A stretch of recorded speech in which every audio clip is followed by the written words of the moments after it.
Hello, everyone. My name is John Hamre. I'm the president of the Center for Strategic and International Studies, a think tank located in Washington, D.C. And I will say just a bit more about that in a second, but let me welcome all of you, and I'm really hope that you will participate throughout this week. We have 8 sessions, including this session, 8 sessions where we're going to dig into this very important question about innovation in America. Before I begin, let me just say how grateful I am for the partnership for key people that have made this possible. Ian McClure is a dynamo. He's with the University of Kentucky. He heads up their innovation and tech transfer program and was really the architect and the inspiration for this week. We'll hear Ian this afternoon, and I look forward to having all of you join us for that. Oren Herskowitz. Oren is a powerhouse. He runs the technology transfer program up at Columbia University, and that is, as you know, the leading industry or university for monetization, commercialization of intellectual property. It's phenomenal what Oren has done at Columbia University. Dr. Kirti Gupta is with Qualcomm. She is the chief economist for Qualcomm and the chief evangelist for protecting intellectual property. I look forward to that session very much. Today we're going to listen to Dr. Walt Copan. Walt is a senior advisor here with CSIS, but he's also the vice president out at the Colorado School of Mines. I'll say a bit more, but he came to us after having served at the National Institute of Standards and Technology and was a real pioneer for much of this work, and we're grateful for his leadership throughout. Andre Iancu. Andre was the head of the patent office. And boy, have I learned a lot about patents, and I look forward to hearing him later this week. Steve Sisalka, who is the CEO of Autumn, and that great association that's doing so much for America going forward in technology transfer. So, all of these people were instrumental, and I want to say thank you to them at the outset.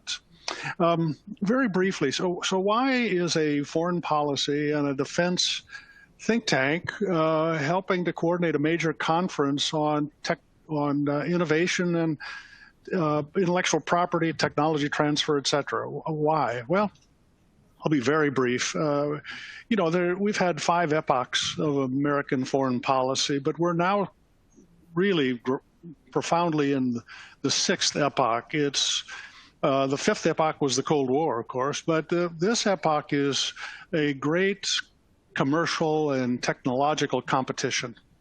America is a very innovative and dynamic country, but the patterns of innovation and opportunity are not evenly distributed. We've got talented people throughout the country, but there are hotspots of innovation, hotspots of opportunity. Silicon Valley, Cambridge, Massachusetts, New York City. There are places where there's a unique combination of universities and venture capital and intellectual property, law firms, et cetera. There's an ecosystem that brings success, but we need this more broadly throughout America.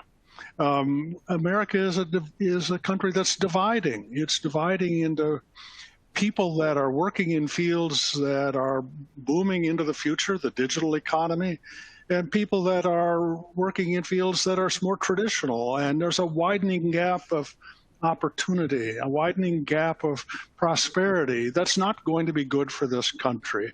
So we want to look at this foundation. If we're going to be successful as a people, to survive as a nation, and to prosper as a people, we need to broaden the base of innovation in America. And that's the reason that we wanted to be involved in this very important venture. We'll talk about this later during the week. And I'll just say a bit at the very end when I come back to wrap things up about what you can anticipate going forward.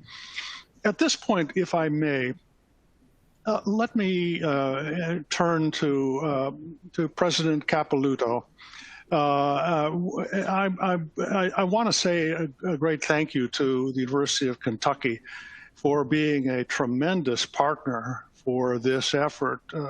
President Capilouto just celebrated his 10th anniversary at the University of Kentucky, and boy, has it been a success. He's doubled the activities of the university during that period and the funding and support for it. While he's a dentist by training, he took a PhD in public health policy and management, but really then entered academic circles. And at Kentucky, he's done just a remarkable job. So we're very fortunate that President Capilouto is with us this morning. President Capilouto, let me turn to you. I welcome your thoughts here before we get started. John, thank you. And thank you for acknowledging Ian and all of those who have made what I know is going to be a highly productive few days, exchange of ideas and elevating the priorities that you have greatly outlined.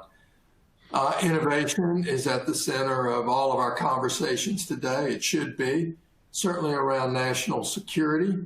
And I'm pleased to see, John, that your center, the #1 think tank for defense and national security issues, is at the vanguard of this and key in helping us put this summit together.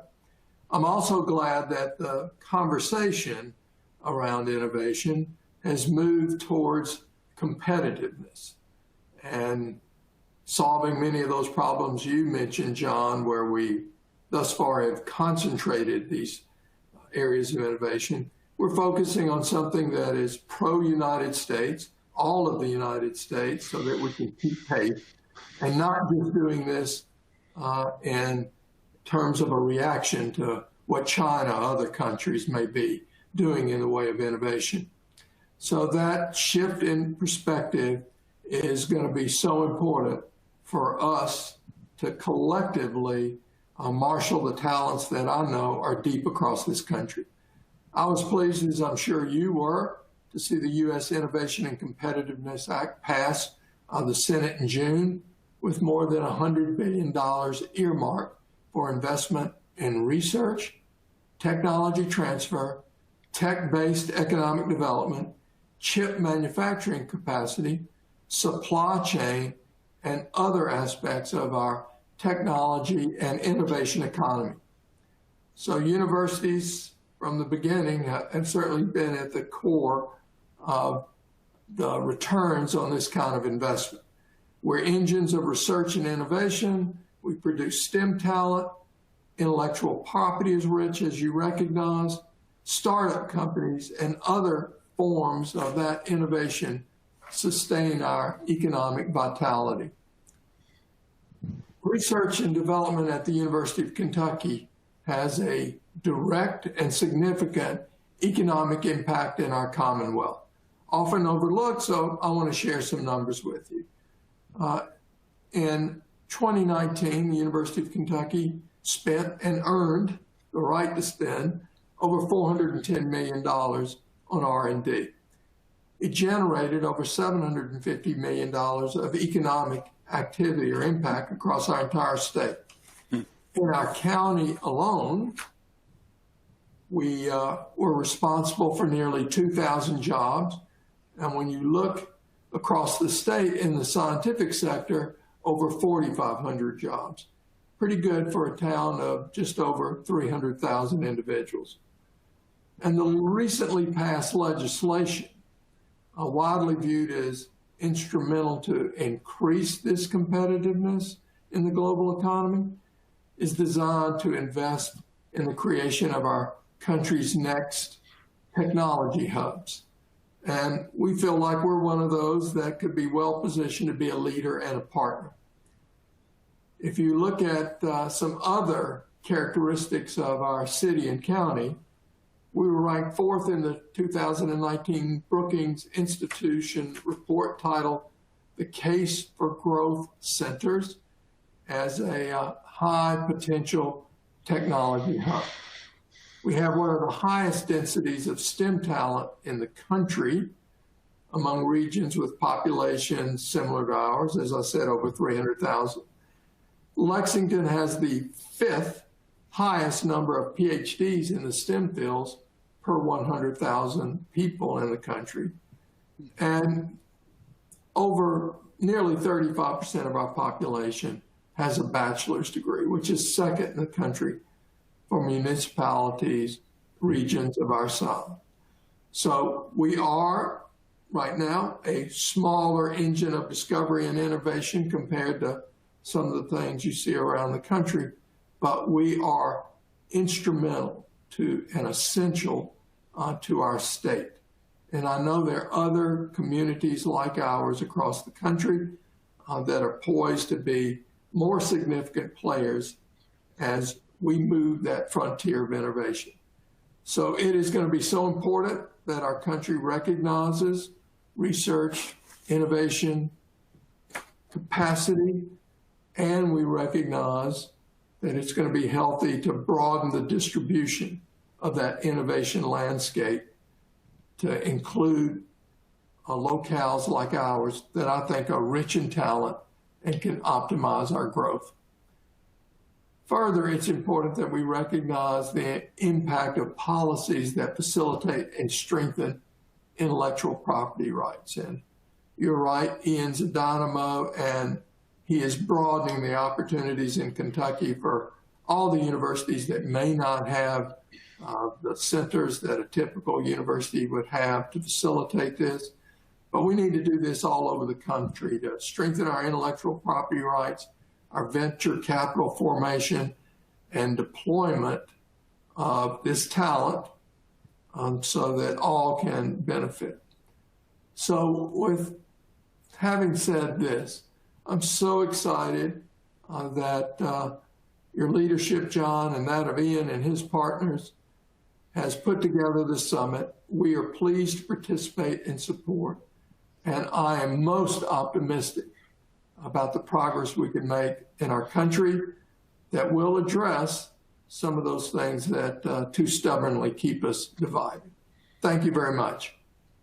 Dr. Capilouto, thank you. That was perfect because I think that it framed the opportunities that we want to bring throughout America. I mean, this is a very creative, talented people. We've got wonderful universities, but we don't have equal opportunity to develop all of those minds and those ideas. And so we'll be exploring that during this week. And your leadership, Dr. Capilouto, because I know that you've been backing up Ian and his team, and it's really been a transformative effect in Kentucky, and Ian is making a huge contribution through his leadership at Autumn as well. And so I thank you. We're really grateful that you were here today to kick this off.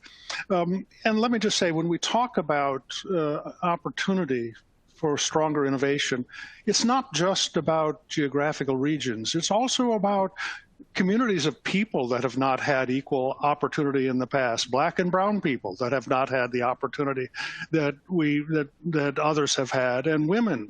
You know, you look at the patents that are granted every year, only about 12–15% are granted to women inventors.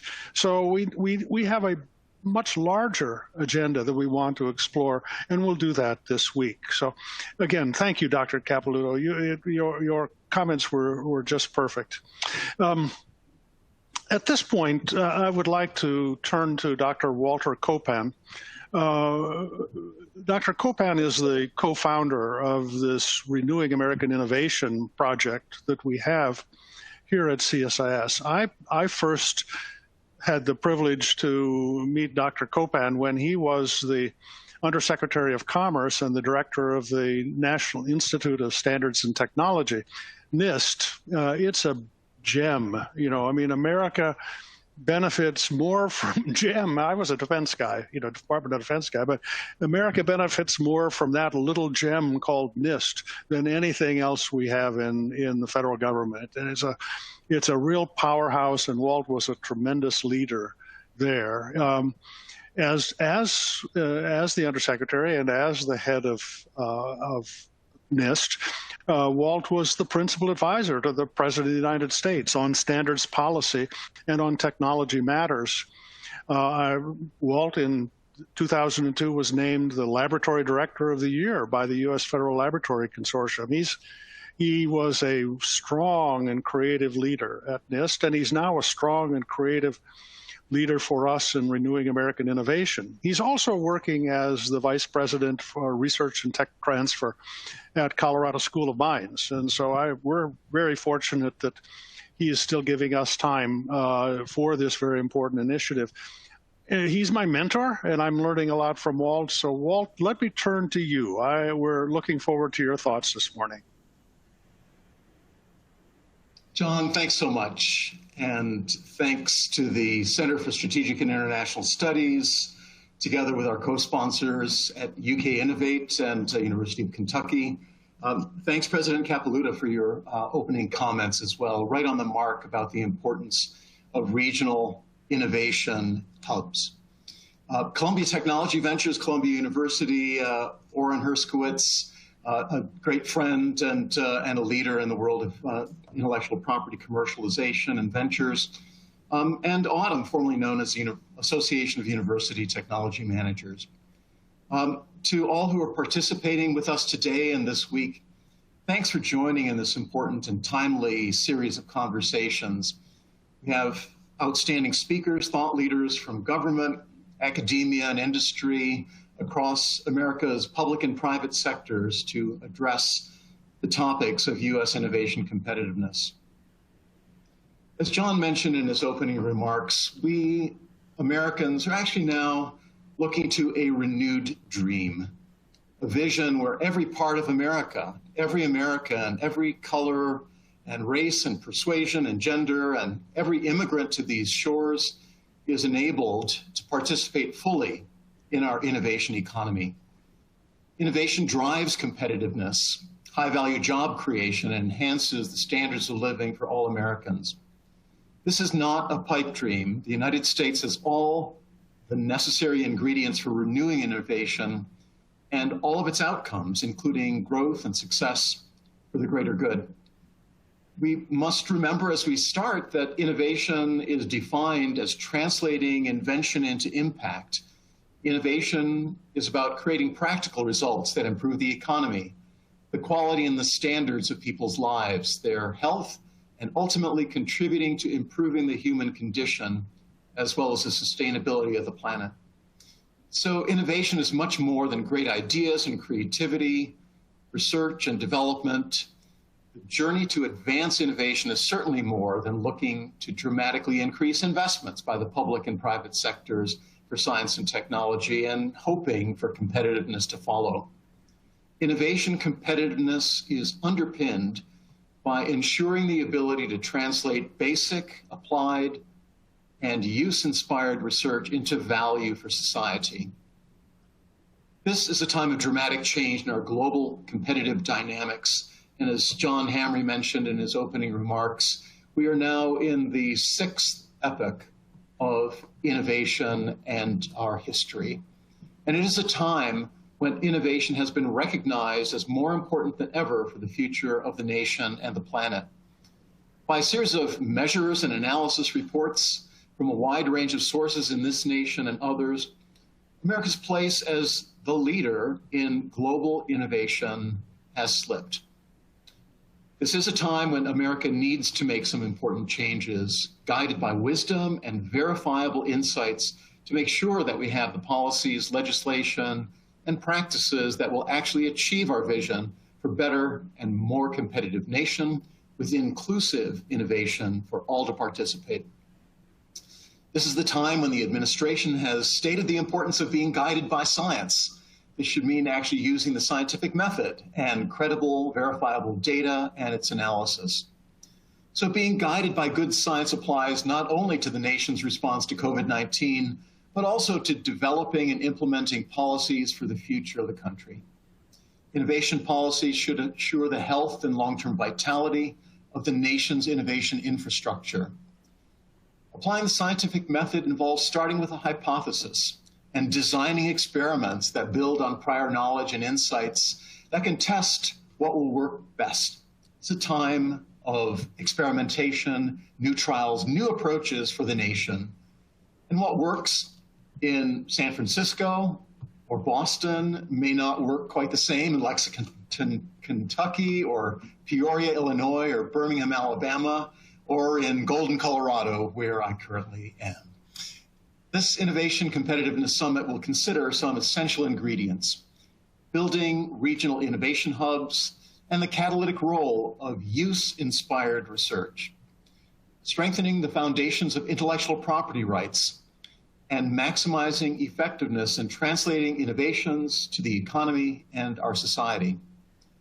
The founders of our nation and the authors of the Constitution recognized and built upon the uniqueness of American culture, our pioneering spirit that was open to taking risks, to explore new frontiers, and to innovate. It was a central inspiration by the nation's founders that intellectual property rights would provide clear incentives for entrepreneurship, to enable risk-based investments to be made, and to advance a nation of innovators. At the end of World War II, Vannevar Bush wrote Science, the Endless Frontier, which inspired change in America's post-war years to invest in basic science and drive innovation. This led to establishing the National Science Foundation. During the years of the Cold War and the space race, in 1961, President Kennedy called on a joint session of Congress with a new vision for the nation, one that inspired a resilient America into action. And the nation committed itself to achieve the goal of landing the first humans on the moon by the end of the decade and returning them safely to Earth. Washington committed dramatically to research and development, supporting NASA, which had been founded just 3 years before, then created legislative authorities to accelerate research and innovation, and ultimately put the first person on the moon in 1969. Of course, we know that women and underrepresented minorities were major contributors to the research, development, and deployment efforts that led to these round trips to the moon, and to further explore our solar system, and to go ever farther into the universe. Diversity and inclusion are more essential to American innovation than ever before. Diverse perspectives simply deliver better results. We've all experienced many of the benefits of technologies that have come from R&D for space that have practical application for all of us on Earth. From GPS and advanced satellite communications to lightweight, strong materials, to energy systems, air and water purification technologies, to name just a few. In 1980, then, the passage of the Bayh-Dole Act was transformational for the innovation competitiveness of the United States. And over the years, Bayh-Dole has measurably contributed to a better world. Prior to Bayh-Dole, few of the technologies arising from federally funded research actually resulted in products that made it to the marketplace. No pharmaceutical products came out at all from federally funded research before this legislation was enacted and the important role of the National Institutes of Health. Bayh-Dole, together with the companion Stevenson-Weidler Act, launched the profession of technology transfer and invigorated entrepreneurship and investment into new ventures that would bring inventions from laboratories to become innovations reaching global markets. They provided clear IP ownership rights and aligned incentives for companies to make investment risks, while providing safeguards in the public interest for diligent efforts to develop and make products available. The interactions between companies and universities and federal labs were changed through the Bayh-Dole and Stevenson-Weidler Acts. Having these clear intellectual property rights, the ability to license exclusively or non-exclusively, creating incentives for invention and innovation, and for building meaningful collaborations between public and private sector partners were foundational to America's resurgence. The decades immediately following the passage of the Bayh-Dole and Stevenson-Weidler Acts rejuvenated the American economy, which had been in doldrums, and enhanced the nation's competitive posture in manufacturing and technologies relative to global competitors. Among the market sectors that changed dramatically were automation, measurements and controls for manufacturing quality and productivity, software, wireless communications, life sciences and the biotech industry, and healthcare, where the United States came from a position trailing Europe to become the undisputed world leader. However, we've seen some unintended consequences in decisions made over the past 3 decades. These factors include manufacturing globalization and supply chain consolidation, as well as some weakenings of intellectual property protections that have benefited certain large corporations rather than helping entrepreneurs and innovators from smaller companies and startups to be able to succeed. Congress and the courts heard about the scourge of the disparagingly named patent trolls, claims about wasteful lawsuits that would be brought by certain patent owners.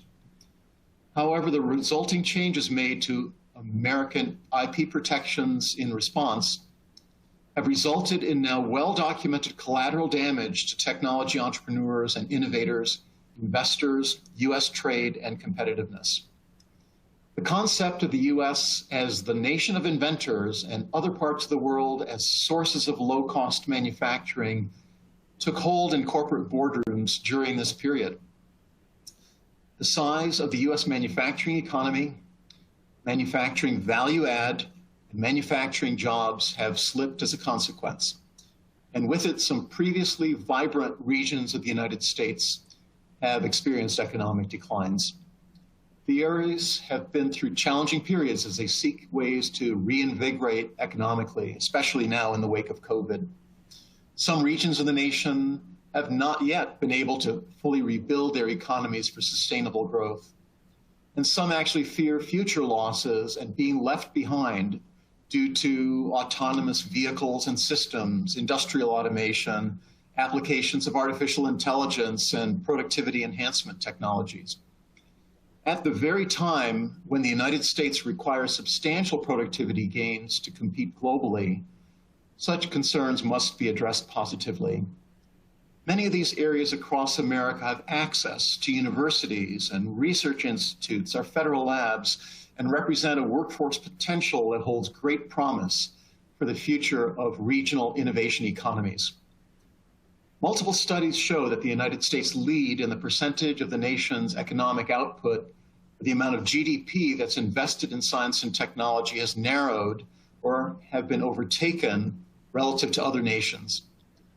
These issues have been receiving attention in Washington, and some bold proposals are now being advanced. It is an exciting time as we look to the opportunities to galvanize the nation into strategic action. As in past decades, we've seen how strong international competition has stimulated action resulting in positive change right here. Much depends on what our policymakers do next and whether the United States implements innovation strategy and policy that will work for the long term. U.S. lawmakers and the administration have taken some encouraging steps with proposed legislation and executive actions, but are at the same time considering and taking steps that actually would negatively affect American innovation. At such a time when emotional arguments are increasingly made, this actually is the time for science, data, and addressing the factors that are proven necessary for American innovation to flourish.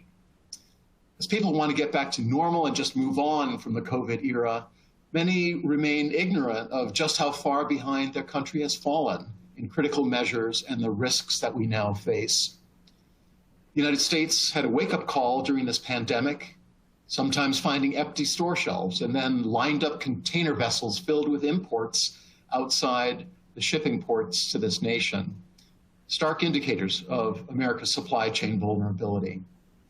The pandemic has given further momentum to the trade imbalance, with other nations stepping into the gap American producers were unable to fill. And currently our country is experiencing a shortage of computer chips that power virtually every device from dishwashers to cell phones to automobiles. Yet the United States, which invented the semiconductor, now manufactures only a fraction of the globe's chips. America is now largely dependent on foreign semiconductor producers, and Taiwan is certainly the world's largest manufacturer. U.S. industry has embraced the outsourcing of semiconductor manufacturing, leaving Americans vulnerable to shortages. The U.S. now makes less than 25% of the world's supply of semiconductors, while Taiwan now provides over 50% of manufacturing market share, and other nations are growing rapidly. In addition to semiconductors, technologies that matter substantially in this part of the 21st century include artificial intelligence, advanced manufacturing, advanced communications, 5G and beyond, quantum technologies and advanced computing, quantum networks and simulators, the bioeconomy and biopharmaceuticals, blockchain, clean energy technologies and energy storage, and the basics: clean air, abundant water, sustainable agriculture, access to critical minerals. We'll be talking more about these key technologies and looking to the future of innovation nationally, because with change comes both opportunity and risk. While at NIST over the past several years, we were able to move forward a new initiative called Return on Investment, or ROI. And as we know, this wasn't about financial returns, but rather to further American innovation, advancing all that technology transfer legislation intended to deliver for the public good, for scientific discovery, use-inspired research, and its translation into value for society. The ROI initiative launched a nationwide conversation about the importance of tech transfer and innovation, and all stakeholders were welcome. Members of Congress are continually now talking about tech transfer and about our nation's ecosystems of entrepreneurship, the central roles of our universities and research institutes across the nation. In 2019, NIST published our green paper on unleashing American innovation. This pointed the way to addressing acknowledged and documented legislative and regulatory impediments, policy improvements, increasing public-private engagement and investor access, building a more entrepreneurial workforce, and supporting innovative tools and services for tech transfer. Now and throughout this week's Innovation Competitiveness Summit, we continue these considerations together as we target dramatically expanding involvement in innovation and preparing much more of America's own workforce, people in all geographies, all zip codes of all kinds, to participate in the innovation economy. It's exciting to see legislation like the U.S. Innovation and Competitiveness Act and the latest infrastructure bill with its proposals moving forward, including those to address some of the semiconductor challenges that I mentioned earlier in my remarks. These look to increase the percentage of U.S. gross national product allocated to research investment and technology development, and certainly among other technologies to support advanced manufacturing, to support advanced semiconductor capabilities, the advancement of the bioeconomy, artificial intelligence, and more. The term use-inspired research is increasingly now being understood and applied by the policy community and on Capitol Hill. It means that basic research that's targeted to solve meaningful problems important to the economy and society, and increasing the opportunities to achieve impact directly. Senator Coons of Delaware, who started his career journey in science, also as a chemist, has spoken often about the importance of clear intellectual property rights. He's recently proposed some important new legislation looking to better ways of financing innovation, and particularly startup companies. It's an exciting time indeed as we look at these proposals. We must all understand that these proposed changes and investment increases for research are actually insufficient unless they're coupled with legislative and policy changes that actually enable the increased translation of intellectual properties and discoveries resulting from research into innovative products and services by the U.S. private sector. Together with these positive legislative and policy developments, it's exciting to look to the future where more technologies and public-private partnerships are able to flourish for the future of innovation involving our national laboratories, a key part of the nation's innovation capacity. The ROI legislative proposal for modernizing the Stevenson-Weidler Act will open the door to even greater productivity and innovation outcomes from the U.S. investment in research and infrastructure, and particularly in the regions of the country where they're located. It's essential to continue to support and protect the integrity of Bayh-Dole Act as put forth by NIST with a consensus of the entire federal science interagency. these experts across government understand that improperly exercising margin rights for price controls will actually serve to undermine achieving the very goals for expanding innovation that we all are seeking as a nation. More of the American people must be able to participate in the innovation economy and the job creation opportunities it represents. We'll be talking about that throughout this week. And over the past years, it's been a privilege to work with other government leaders, the federal science interagency partners, towards strengthening intellectual property, standards, and innovation policy. We've seen the importance of balancing rights between inventors, innovators, and adopters and users in standard essential patent licensing. We've seen the importance of being able to copyright software and accelerating the digital economy. We've seen the importance of clarifying the small entity status of licensees from federally funded research to ensure that intellectual properties are valid for future development, and advancing legislative and regulatory improvements to support and protect Bayh-Dole and Stevenson-Weidler for the future of American innovation. Our journey of inclusive innovation is here in the sixth epoch. This Innovation Competitiveness Summit is going to be a conversation, and we invite you to participate to talk about future directions, policies that work for building out regional innovation hubs, preparing our workforce, the catalytic role of use-inspired research, strengthening the foundation of America's intellectual property rights for innovation, and maximizing effectiveness, removing barriers, translating innovations for the economy and society. So welcome to this conversation about America's next era of innovation, competitiveness to benefit all of us in the United States and around the world. Thanks for being part of the conversation. John Hamre, thanks once again for your leadership and for the role that CSIS is playing in this important national conversation. I'm looking forward to the conversations to continue today and in the days to come. Thanks so much, John.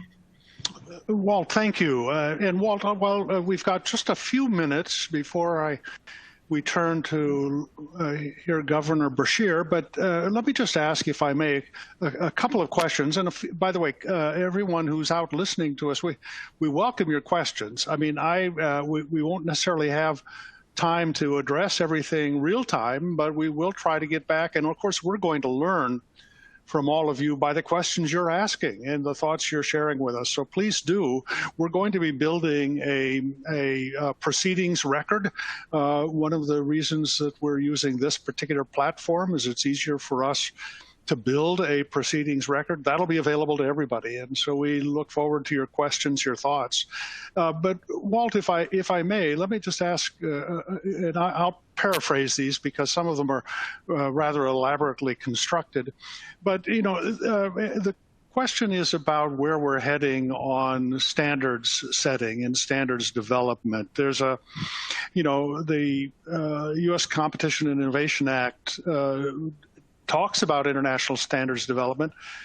What should we be doing? Standards develop in the U.S., we put standard setting in the private sector. But you were a government guy. You ran the national standard setting. And so what is the appropriate role for the federal government to strengthen a standard setting process that's in the private sector? It's a great question, John. As I said while at NIST, standards is the middle name of the organization, and it's really a positive time that the importance of standards for global commerce has been recognized broadly in the United States, in contrast with other nations, such as how Europe in particular has coordinated their standards process, and how China in the indications of their developments around China Standards 2035 have taken in those other nations more of a top-down approach, a government coordinated approach. And in the United States, as a free market economy and one where we've had tremendous success with a private sector-led process, the role of government is to be the strongest possible partner to the private sector, not to dictate what the private sector does, but to help coordinate across all of government the needs, because government is also a procurer of goods and services that are affected by standards. And in a lot of ways, standards become the superhighway for new technology adoption and the ability to use technologies on a foundation of trust because of consensus standards that are based on technological performance. And so having a knowledgeable set of government partners who are clearly focused on supporting standards development, and also for bringing together some of the unique capabilities across government and the government research complex to the standards tables is absolutely essential. We're in the early days of developing standards for artificial intelligence, and NIST had issued several publications and held a series of workshops looking to the future of trustworthy artificial intelligence.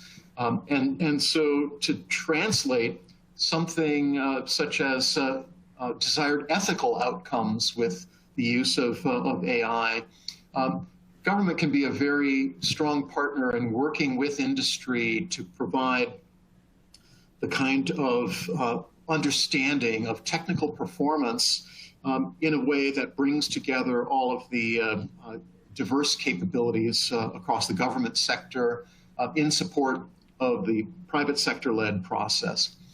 In the U.S., we have the American National Standards Institute, ANSI, that really provides the coordination of U.S. industry and in the global standards process, and ensures that we have a repeatable standards development process. And then lastly, I would say that there's a very important role of intellectual property rights in the entire standards journey, because we know that IP is an underpinning for a wide range of technologies that enable interoperability. And these devices that all of us have, our cell phones, are filled with technologies that are supported by IP, and where standard essential patents licensing is an important way of creating value in the marketplace from the R&D investments of innovative corporations. So it's a very broad set of roles and responsibilities of government in the U.S. private sector-led process in an environment where we have increasingly well-organized global competition. And that's the challenge for America today. Well, thank you. Let me just say, several of our colleagues have raised questions about intellectual property. For example, how do we protect intellectual property in the Chinese market? There's a question about how what do we do about standards essential patents? Those are questions we're going to explore tomorrow. Let me just say to all of our colleagues the structure of this conference. Today we're talking about structures of innovation, organizational structures of innovation. And this afternoon, Ian McClure is going to lead a very interesting discussion on the question about creating regional innovation hubs. And Ian's a pioneer on this. So please plan to listen in this afternoon. On Tuesday is when we're going to deal with intellectual property. We'll have two panels, morning and afternoon, that's going to be dealing with intellectual property. And I know Andre Iancu would welcome the chance to talk about these issues like standards essential patents. Wednesday, we are focused on tech transfer and innovation. And that's where we're going to talk about this key role that universities play in the innovation ecosystem in America. Abraham Lincoln had 4 planks in his platform when he ran for president, and one of them was to broaden the base of higher education in America. It's what led to the land-grant universities, and we need a new focus of that significance. We'll explore all of that on Wednesday, and then on Thursday, several colleagues have asked questions about venture capital, and one of the questions particularly was, how do dollars get to people that previously were outside of the ecosystem? What concrete steps can we do about getting funds to diverse innovators? And that's the discussion we're going to have on Thursday. So I'm going to put off the rest of these questions. I welcome all of them. Some of them have been some technical questions, and that's been helpful, and I will follow up on them. Walt, thank you most sincerely. This was a great introduction to this week, and I want to thank you for co-directing the Renewing American Innovation Project, and I think you'll probably be a participant along the way this week, and we look forward to any further thoughts that you're going to have. But thank you on behalf of all of us today. Now, if I may, let me just turn. Governor Beshear is with us virtually now. He is in the middle. This is Governor Andy Beshear of the state of Kentucky. He's got a big session of the legislature coming up, and it was problematic whether he could join us today, and so he pre-recorded some comments for us, so we won't be able to take questions, but we do want to hear Governor Beshear's remarks at this point. Let me just, by way of introduction, Governor Beshear is the 61st governor of the state of Kentucky. He's a lawyer by training, and he briefly practiced law here in Washington, D.C., and that's where he met his wife, Brittany. That's probably one of the last good things that happened in Washington. He was drawn to public life. He went back to Kentucky. He became the Attorney General in 2016. It has a deep passion for protecting Kentucky children and vulnerable citizens, but he's also a great champion for innovation and economic development. And so we asked if he would share with us a few words. Let me ask my colleagues that are managing the conference here if they can now roll the pre-recorded message from Governor Beshear.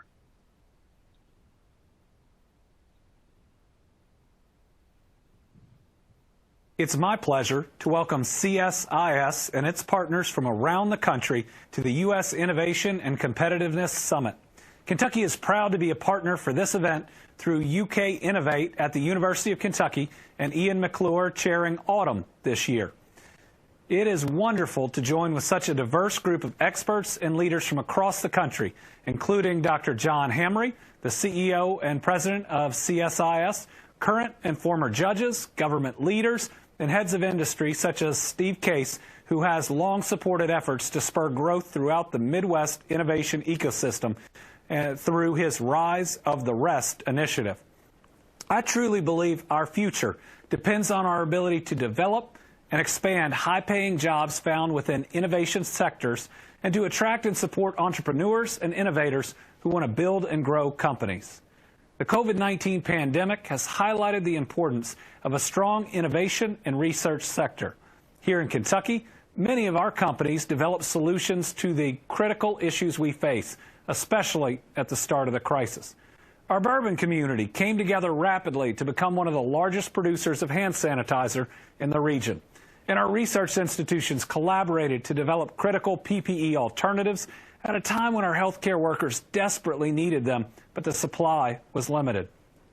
We also have worked to be a more inclusive community and to bring more people into the innovation ecosystem. My administration has been committed to expanding access to opportunity across our great state.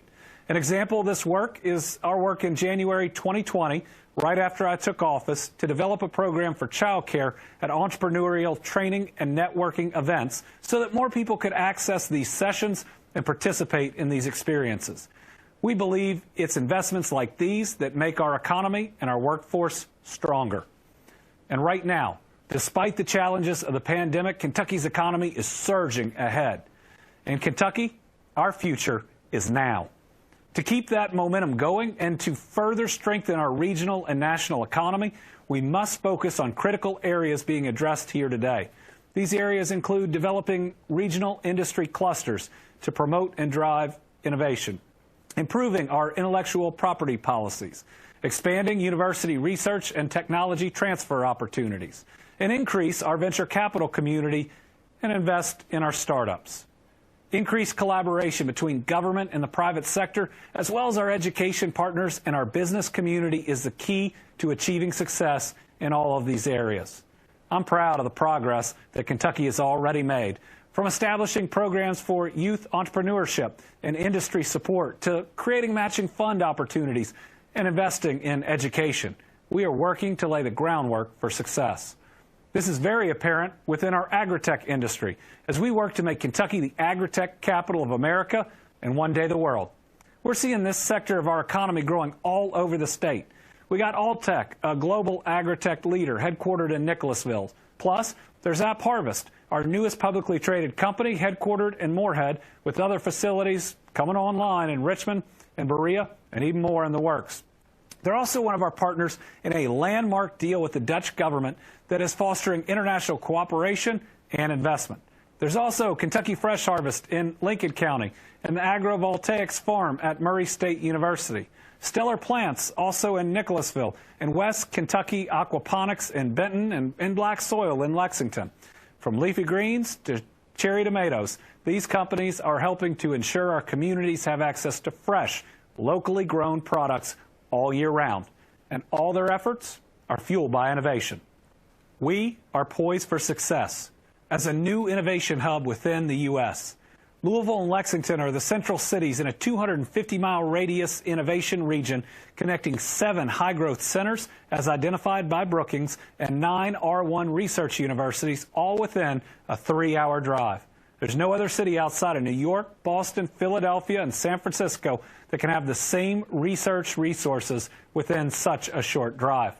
Within our state, Lexington, right where you are now, was ranked number 4 in the 2019 Brookings Institution report titled The Case for Growth Centers. Lexington also boasts one of the highest densities of STEM talent in the country among regions with population greater than 300,000. The talent base is here, and we're taking steps to invest in it.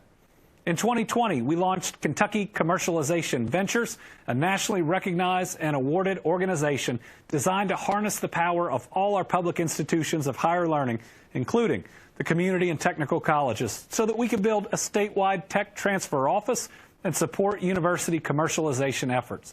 And this year, we launched the Kentucky Intellectual Property Association, designed to promote better intellectual property policies across the state and encourage Kentuckians to get comfortable using intellectual property to grow and scale their businesses.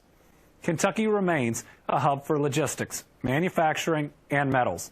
And we're one of the leading states for research and small business development. We've got the potential, and we're working to build on that for future success. And discussions and collaboration of partners like we have here today are going to help fuel these efforts. So thank you for providing me with a few minutes, maybe I took more than a few, to speak with you today and participating in this conference. I appreciate everyone here for getting involved in some of the most important issues of our time. Your commitment to promoting innovation and an innovation economy is critical to our country's future success. Thank you.